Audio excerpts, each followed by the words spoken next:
I get that question as much as almost any question. Do you think that we have aliens coming, flying around or whatever? What do you think? Enrico Fermi, the great, amazing physicist, posed a very simple question. He said, where are the aliens? If the public were to know about it, it would be just disruptive. It would be too scary. Like, you don't want to scare people for no good reason. There's nothing we can do about it. You can't control these objects in your airspace, and that's known. Like a round ball, but it wasn't a comet or a meteor. It was something. And it was going 4 times faster than an F-22, which is a very fast plane, An object that is, by definition, supernatural. It's above the laws of nature as we understand them, and that has resulted in the deaths of people. But we don't spend enough time thinking about what that adds up to. Not good, actually, not good. Alien sightings at Bayside Marketplace. On New Year's Day, there was a massive police response in downtown Miami. More than 50 young people armed with sticks began fighting. Police say juveniles were also setting off fireworks, causing chaos. So now people are posting online saying that police weren't there to handle a group of rowdy teens, but rather 8 to 10 feet tall, shadowy aliens. They're like 9 foot, 10 foot tall. They look like aliens to us. Big eyes, they have big eyes. Those 9 foot dudes come back, don't tell us, all right? Do it for yourself. I ain't dealing with that. There's a lot of interest in the people coming from space, Retired Navy Commander David Fravor testified before Congress about an encounter he cannot explain. A strange tic-tac-shaped object he says he saw in the sky during a training mission in 2004. The technology that we faced was far superior than anything that we had. Lawmakers on Capitol Hill are digging into the national security concerns and the mystery posed by unidentified anomalous phenomena, or UAPs, also known as UFOs. Do you believe that our government is in possession of UAPs? Absolutely, based on interviewing over 40 witnesses over 4 years. A whistleblower who formerly worked on the Defense Department's UAP task force, David Grush, claims he was denied access to information on a government UFO crash retrieval program, something the Pentagon disputes. Biologics came with some of these recoveries. Were they, human or non-human biologics? Non-human, and that was the assessment of people with direct knowledge on the program I talked to. A recent report revealed the government is investigating more than 650 potential sightings. Visual evidence, photographic evidence, video evidence, radar evidence, whatever the hell it is, it moves in a way that would turn a human being into jello if they're inside of it.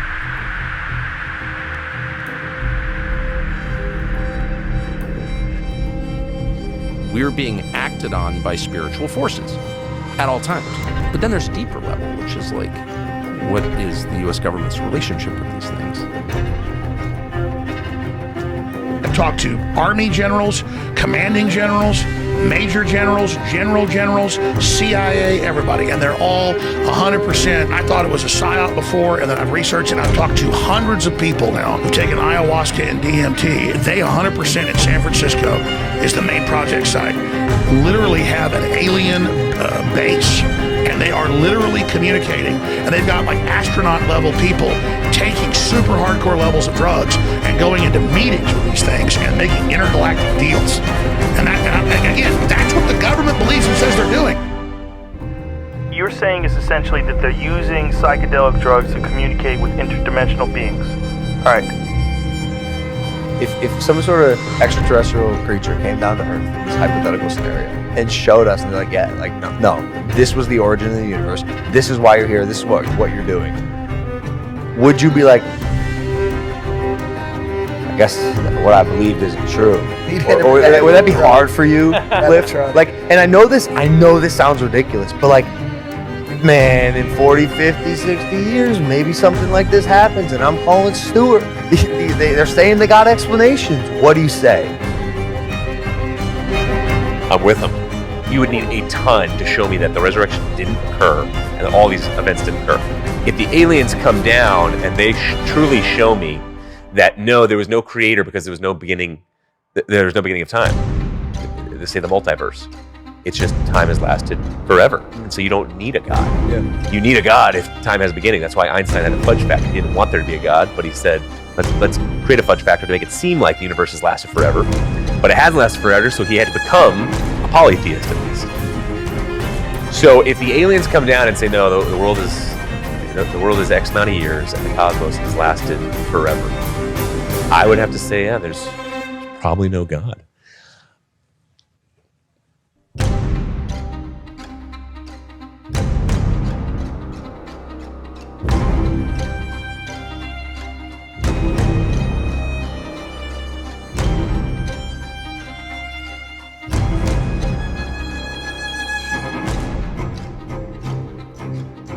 Do you believe aliens exist? Before the dawn of the 21st century, you may have thought that a foolish question, but many are asking this question today. There are endless movies, books, comics, and podcasts debating, exploring, imagining, theorizing the concept of aliens. But little exists, it seems, in way of a biblical discussion. What does the Bible say about aliens? If you ask me, I would say yes. Yes, I do believe aliens exist. In fact, I know technically aliens do exist, and I have proof. The Bible talks about beings that are referred to as beasts and completely unimaginable. Sometimes covered in eyes, sometimes with multiple wings, sometimes with multiple faces. And these things are actual beings and living creatures that live elsewhere in heaven, in a realm beyond our own.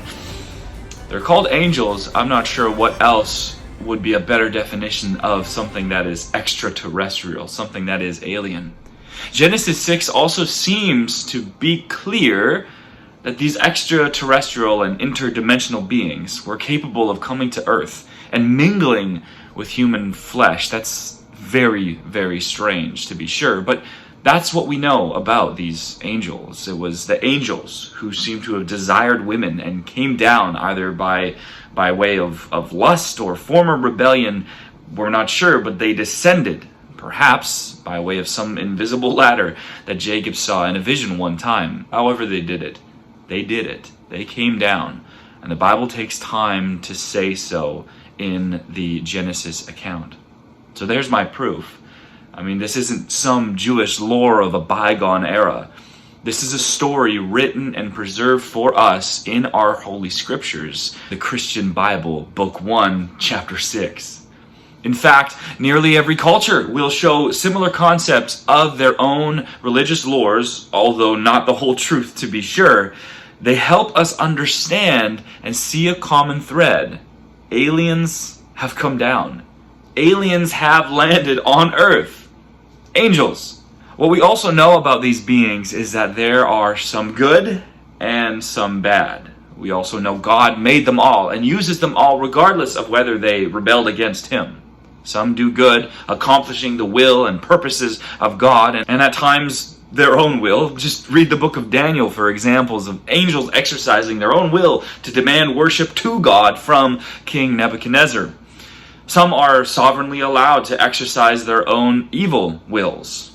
Some came down, had babies with humans, and created a hybrid species called the Nephilim. That's at least how I read Genesis 6.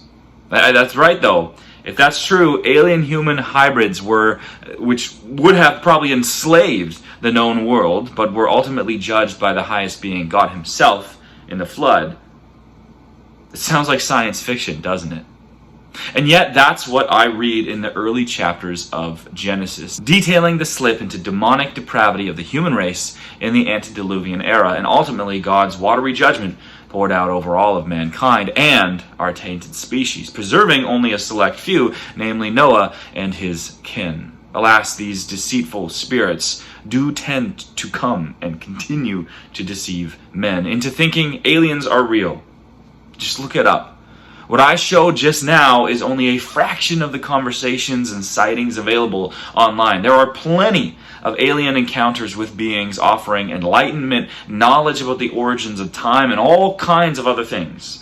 These things often have names. Sometimes they form religions. Other times these beings come with orbs and portals. In response to the growing testimony of aliens, demons by the way, I thought it wise to set out to write a book from a staunch Christian perspective about these things, but to offer a lighthearted what if to the conversation. C.S. Lewis was the one who theorized the concept of Christ's redemptive work on the cross being applicable for alien kinds. He put forth this idea in his space trilogy, namely the second book, Perelandra. For all the critiques I have of C.S. Lewis, Perelandra remains one of my favorite works of fiction, namely for this very reason. Because I like that idea. Christ is king after all. All things made through him and by him and for him. And there was nothing made that was not made by him. And if he made a race of aliens on another planet that held sentience, he surely would handle their redemption also. I believe that. However, as much as I like that idea, I do not think it is so. I do not believe there are sentient aliens out there. Could there be non-sentient life, like animals on other planets? Absolutely. In fact, there probably is. Why couldn't God put fish and birds on some planet light years from us? How cool would it be to discover these things as we explore the universe to the glory of God's name? Why wouldn't God put fish and birds on some other planet? Well, perhaps we do exist in a geocentric universe. Perhaps the Earth is the only thing inhabited in the universe, to the glory of God. Well, the theory of evolution would suggest there must be things that evolved out there. If life exists here, it must exist somewhere in some other state. In fact, if we found life, it would disprove God.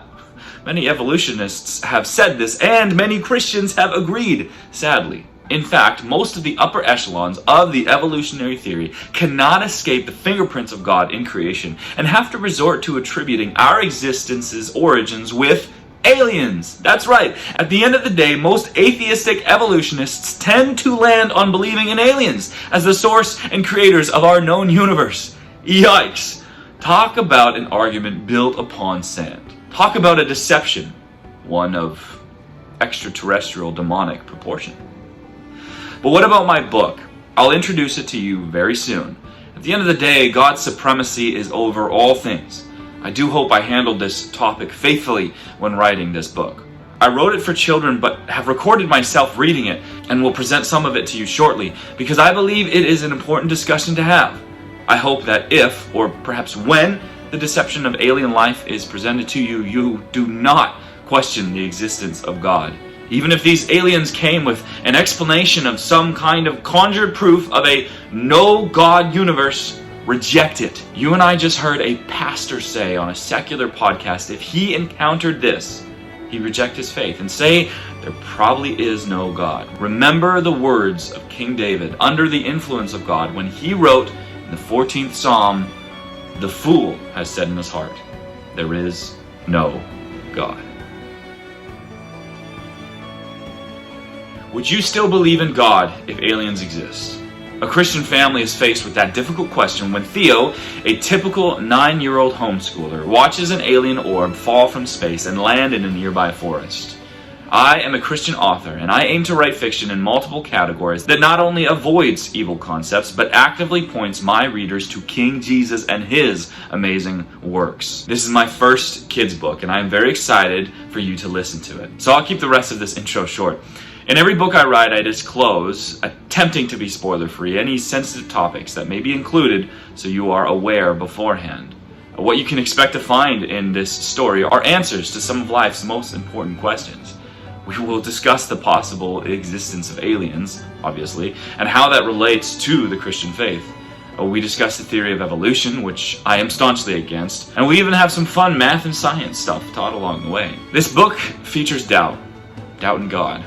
After all, that's the question before us. If aliens are real, does that mean God isn't real? Don't be discouraged by the unknown facts of the universe. Let that unknown launch you into studying the known, the Lord, Creator King, Jesus Christ. For my young brethren in the Lord, who wonder what lies out of reach in the heavens.